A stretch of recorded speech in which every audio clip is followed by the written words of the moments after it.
Why use SafeSearch and restricted mode?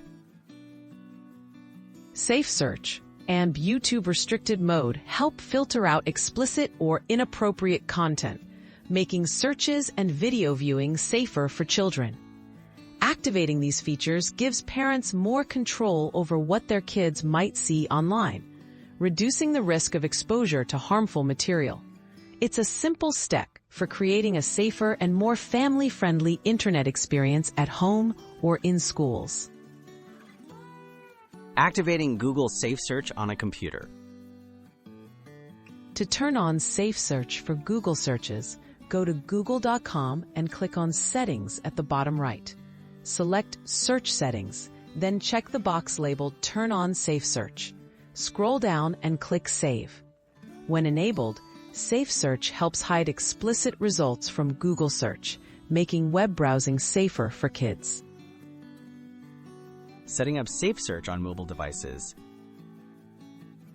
Open the Google app or access google.com in your mobile browser. Tap your profile picture or the menu, then go to Settings and select General.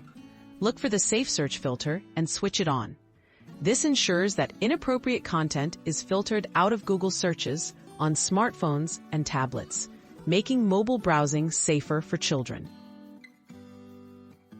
Enabling YouTube restricted mode. To activate restricted mode on YouTube, visit youtube.com and click your profile icon. Select restricted mode at the bottom of the menu, then toggle it on.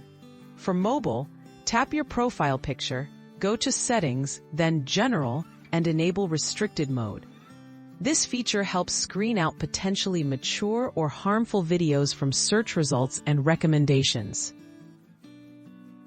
Locking and enforcing filters for children. To prevent kids from turning off SafeSearch or restricted mode, sign in with your Google account and lock the settings. On Google Search, go to Search Settings and choose Lock SafeSearch. On YouTube, restricted mode can be locked to prevent changes.